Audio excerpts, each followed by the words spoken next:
कई दिनों से जंगल में लगातार बारिश हो रही थी। पेड़ गिर रहे थे और नदी का पानी तेजी से बढ़ता जा रहा था और सभी जानवर अपनी अपनी सुरक्षित जगहों में छिप गए थे। लेकिन एक शेर अभी भी सुरक्षित जगह की तलाश में भटक रहा था।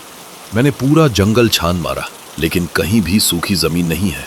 अगर यही हाल रहा तो मैं भूखा और कमजोर हो जाऊंगा।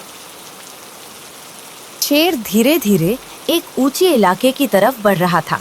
तभी अचानक आसमान में जोरदार बिजली चमकी और कुछ ही पलों में भयानक बाढ़ आ गई। अरे ये क्या हो रहा है? पानी इतनी तेजी से क्यों बढ़ रहा है? कहीं मैं इसमें बह न जाऊं। मुझे तुरंत यहाँ से निकलना होगा। शेर तुरंत भागने लगा, लेकिन उसे ये पता ही नहीं था कि पानी का भाव बहुत तेज था। तेज बहाव ने शेर को अपनी चपेट में ले लिया। वो खुद को बचाने की पूरी कोशिश कर रहा था, लेकिन पानी का बहाव इतना तेज था कि उससे बच पाना आसान नहीं था। कभी वो लकड़ियों से टकराता, कभी पत्थरों से।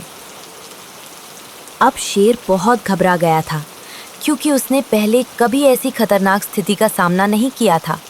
अब उसे लगने लगा कि उसकी जान खतरे में है और कुछ भी हो सकता है। थोड़ी ही देर बाद शेर को एक लकड़ी का टुकड़ा मिला। उसने उसे मजबूती से पकड़ लिया और उसी के सहारे आगे बढ़ने लगा। उस लकड़ी ने उसके मन में थोड़ी हिम्मत भी जगा दी। शेर धीरे धीरे पानी के साथ बहता हुआ आगे बढ़ रहा था। उसे डर लग रहा था कि कहीं तेज पानी उसे किसी खतरनाक जगह पर न ले जाए, क्योंकि उसे बिल्कुल नहीं पता था कि पानी उसे कहाँ ले जा रहा है। इसी डर और थकान के बीच कुछ ही देर में शेर की आंख लग गई और वो बहते बहते सो गया। जब शेर ने आंखें खोली तो उसके होश उड़ गए। वहां दर्जनों मगरमच्छ थे जो धीरे धीरे शेर की तरफ बढ़ रहे थे। उनकी आंखों में भूख साफ झलक रही थी। अरे ये क्या? यहाँ तो कहीं मगरमच्छ है। मुझे समझ नहीं आता, ये मुसीबत मेरा पीछा क्यों नहीं छोड़ती। मैं जहाँ भी जाता हूँ ये मुसीबत मेरे पीछे ही आ जाती है। आज तो किस्मत खुल गई, शिकार खुद चलकर हमारे पास आया है। हाँ, कई दिनों से भूखे हैं हम सब। आज शेर को खाकर हम सब अपना भूख मिटाएंगे। अगर मैं इनके सामने डर गया तो मेरा बचना मुश्किल है। मुझे कुछ अलग करना होगा। शेर ने खुद को संभाला, गहरी सांस ली और अचानक जोर से दहाड़ने लगा। रुको, क्या तुम जानते हो मैं कौन हूँ? मगरमच्छ थोड़ी देर के लिए रुक गए। कौन हो तुम? मैं इस पूरे जंगल का राजा हूँ। अगर तुमने मुझे नुकसान पहुँचाया तो मेरे साथी शेर इस पूरी नदी को तहस नहस कर देंगे। मगरमच्छ एक दूसरे की ओर देखने लगे। अब वो थोड़े घबराने लगे शेर की चेतावनी से। अगर ये सच कह रहा है तो हमें मुसीबत हो सकती है। लेकिन तभी एक चतुर मगरमच्छ आगे आया। तुम्हें क्या लगता है हम सब बेवकूफ हैं? किसी ने तुम्हें यहाँ आते नहीं देखा, इसलिए हम यहीं तुम्हारा काम तमाम कर देंगे और तुम्हारे साथियों को पता भी नहीं चलेगा कि तुम कहाँ गायब हो गए। देखो, तुम सब गलती कर रहे हो। इसकी कीमत तुम्हें चुकानी पड़ेगी। हम में से किसी ने कई दिनों से कुछ नहीं खाया है। हम तुम्हें किसी भी हालत में जाने नहीं दे सकते। आज तुम्हें हमारे पेट में जाना ही होगा और हमारी भूख मिटानी होगी। तुम इस जंगल के राजा हो सकते हो, लेकिन अभी इस वक्त हमें सिर्फ अपने पेट की चिंता है। अब शेर मुश्किल में पड़ गया, लेकिन उसने हार नहीं मानी।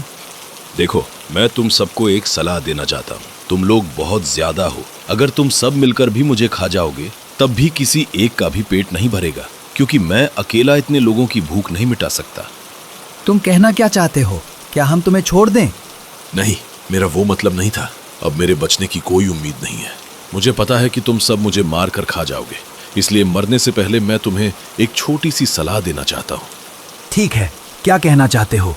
जैसा कि मैंने कहा, अगर तुम सब मुझे खाओगे तो भी किसी का पेट नहीं भरेगा। इसलिए बेहतर होगा कि तुम में से सिर्फ 2 या 3 मुझे खाएं, ताकि कम से कम उनका पेट अच्छी तरह भर जाए। यही मेरी आखिरी इच्छा है।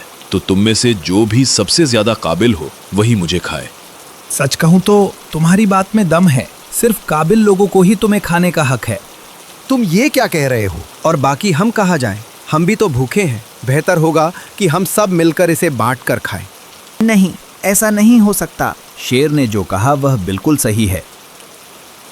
और बस फिर क्या था, सारे मगरमच्छ आपस में लड़ने लगे। इसी मौके का फायदा उठाकर शेर धीरे धीरे वहां से निकल गया। वो देखो, तुम सब की वजह से शेर हमें बेवकूफ बनाकर यहाँ से भाग रहा है। ये सब तुम लोगों की वजह से हुआ। अगर हम सब मिलकर खाना बांट लेते तब सबके हिस्से में थोड़ा थोड़ा खाना आ जाता। इस तरह शेर ने अपनी समझदारी, हिम्मत और सही समय पर लिए गए फैसले से अपनी जान बचा ली। ये कहानी हमें सिखाती है कि मुश्किल समय में डरने की बजाय दिमाग से काम लेना ही असली ताकत होती है।